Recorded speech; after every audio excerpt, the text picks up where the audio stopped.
Iyi ni inkuru itangaje ikomeje kugenda icicikana ku mbuga nkoranyambaga, aho umusore yemeye guhinduka umugore kubera ko umukobwa amusumbya amafaranga.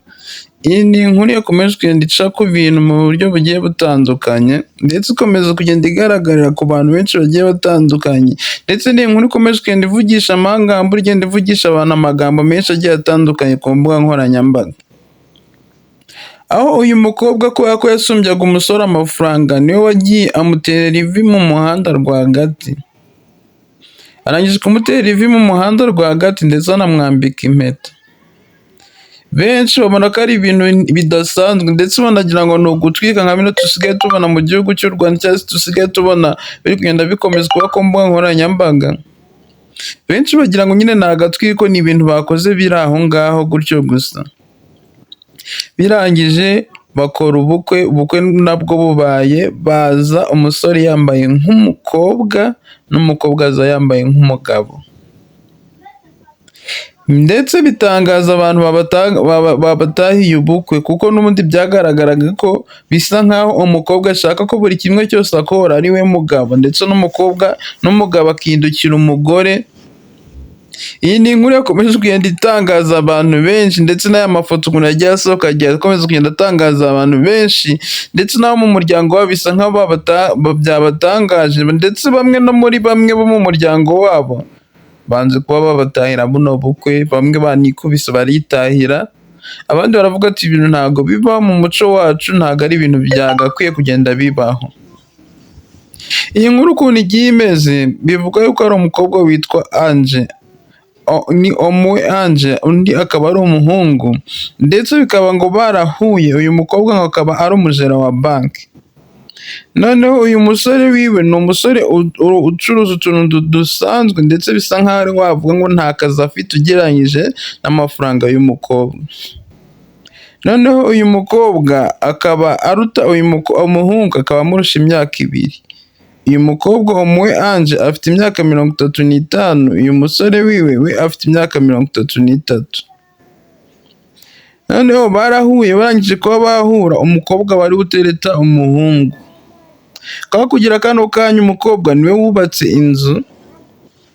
Iyi nkuru akaba ari inkuru yo mu gihugu cya Tanzania. Uyu mukobwa niwe wubatse inzu, ndetse binagaragara ko ari nkaho ari we wayitereteraga uyu muhungu, kuko bajya no gupanga gukora ubukwe ko barakundanaga. Barangije kuba bakundana, umukobwa arifata, arangije kwifata ajya mu iduka, arangije kugera mu iduka agura impeta, arangije kuba yagura impeta araza ajya mu muhanda arapfukama, ubundi arangije gupfukama atera ivi. Ndetse n'umusore ubona ko bimushimishije cyane, atega urutoki, arangije gutega urutoki bamwambika impeta. Benshi bakomeza kugenda bavuga bati ibi bintu ntabwo byari bikwiye, ndetse bigenda mbese benshi baba bivuga, abo mu miryango baravuga ati ibi ngibi byabaye, mbese bavuga ati ntabwo byari byo, ntabwo ari byiza, umusore wacu ni ukumusuzugura, kubera yuko na kino gihugu cya Tanzania kirimo ibintu bijyanye n'ikoranabuhanga cyane, ndetse n'imbuga nkoranyambaga zimaze gutera imbere cyane. Benshi bavuga ati cyangwa se banagira ati wenda ni agatwiko, ni kwa kundi baba bashaka bakora utuvidewo turi aho ngaho nk'utwa TikTok, cyangwa amafoto yo gushyira kuri Instagram, kugira ngo bagire abantu benshi babasha kuba babakurikirana. Ariko abantu bari basanzwe bazi neza ko ari mu rukundo, birabatangaza, batangaza ukuntu umukobwa ariwe wifashe atera ivi, ariterera umuhungu, amuporopoza, amusaba semugu tw'abana. Birabatangaza kugira ngo umuhungu aba ari utera ivi, umukobwa wari utera ivi. Bimaze kubatangaza birarangira, umukobwa n'umuhungu barasaba, mbese imihango yabo y'ubukwe iraba. Noneho ku munsi w'ubukwe gusa basaba bagira gute, umukobwa ngo niwe wafashe amafaranga yahereza umuhungu, kugira ngo umuhungu aze kumusaba byose, mbese nk'aho ari umukobwa ari kugenda abasha kuba yabikora. Ndetse umuhungu yashatse bya birongoranwa nko mu gihugu cy'u Rwanda ukuntu bigiye bimeze, ukuntu umukobwa agenda ajyanye matera, ndetse n'ibindi birongoranwa, ibikoresho byo mu rugo. Umuhungu we niwe byo yishakiye, umukobwa arangije aba ashaka ibintu by'abagabo nyine aranamuhereza amafaranga aza kumukwa, ari nubwo atari we agiye kumukwa kuko ntibari kubyemera mu miryango yabo, amuhereza amafaranga umusore aza kumukwa. Birangije uko ikintu cyabaho cy'igitangaza byanakomeje kugenda bitangaza abantu benshi bagiye batandukanye. Umusore yaragiye agutodeshereza ikanzu nziza y'abakobwa, arangije umukobwa nawe adodeshe inoze ipantaro nziza, agakote gasuti kamwegereye kameze neza. Byagiye gutungurana, abantu batungurwa bagiye kubona bageze mu murenge, bagiye kugerayo bagiye kubona babona umukobwa agezemo yiyambariye ikoti, babona n'umuhungu aje yambaye ibintu by'abakobwa, ndetse na se w'umuhungu yahise yikubita arisohokera aragenda. Uyu muhango ntigeze anawukurikira kuko ngo ubu bukwe bwose bwarinze kurangira atigeze yongera no kuba yabugarukamo, kuko yabirebye avuga ati ibi ni uguta umuco, umuhungu wanjye abaye inganzwa birarangiye kandi nta mugabo wo kuba inganzwa. Barangije ubukwe baje kubukora, n'ubundi nta kindi kintu mu murenge byari kugendaho, baje kubihora babukorera ubukwe. Barangije bajya muri jaride bajya gufata aya mafoto mwahoze muri kugenda muri kubona. Rwose umugabo n'ibyanwa n'ibiki byose uri kubona yishimye yatengamaye.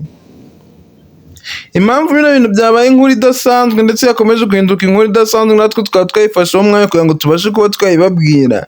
Ibi ni mu bihugu byo hanze cyangwa se mu bihugu bigiye bitandukanye, ibintu byo wenda ubutinganyi bigenda biba, wenda ugasanga ni umukobwa ku mukobwa cyangwa ni umugabo ku mugabo, bakagenda bakabihinduranya. Naho ubu ngubu ikintu cyabayeho ni umukobwa n'umugabo bahinduranyije, ndetse banabyemeranya ko umugabo akwiye guhinduka umugore n'umugore agahinduka umugabo. Iyi niyo hantu byagiye bikomeza gucanganyirishiriza abantu, ndetse bakubajya bavuga ati ibi ni ibintu bitangaje bibayeho, ndetse ntabwo byari bikwiriye kuko nta mugabo agahindutse inganzwa, nta mugabo wo guhinduka umugore ngo umugore akuyobore.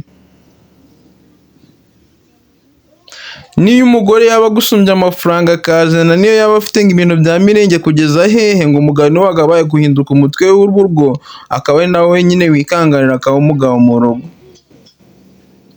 Nawe uyu musore we byarangiye arangije kuba yakwemera, yemera ko akwiye kuba inganzwa, yemera no kuba akwiye kuganzwa n'uyu mukobwa.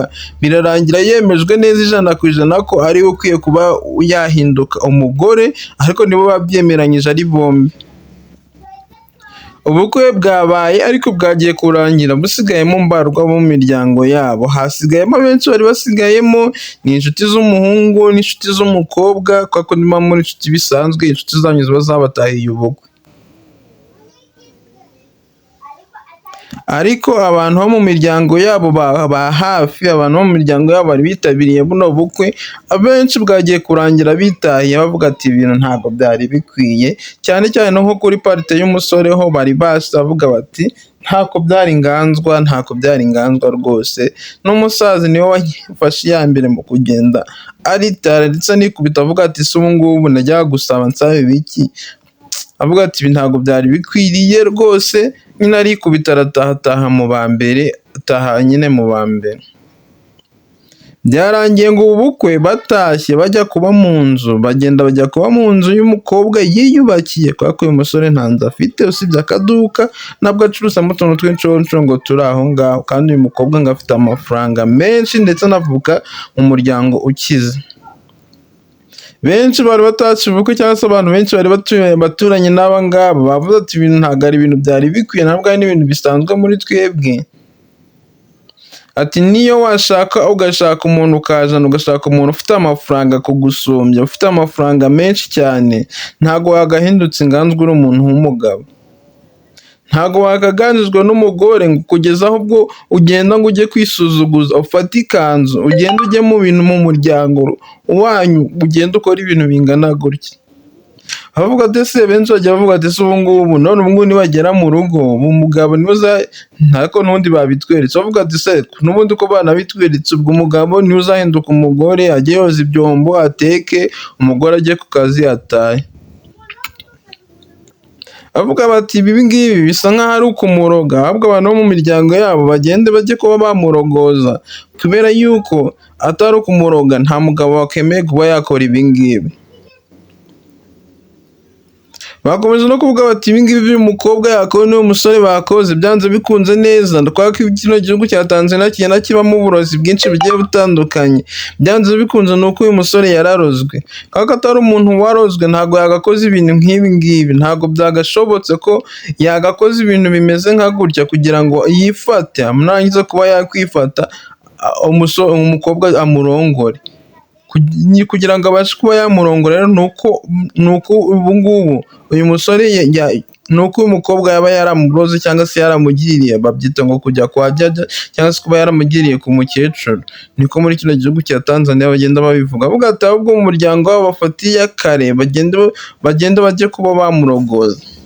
Ndetse no ku mbuga nkoranyambaga abantu benshi byakomeje kugenda bibacanga bavuga ati ntago bibaho, naho mu kino gihugu cya Tanzania abantu baho ndetse n'amateleviziyo n'amaradiyo bose babifashe n'abandika ku mpapuro barandika bavuga ati ibi bintu ntibisanzwe rwose, ibi ni ibintu ni uguta umuco, ntabwo bari bakwiye kuba bakabasezeranyije bakababwira ngo babanze bakoremo iyi myenda, barangiza kubikoramo bahinduranya bakabona kubasezeranya.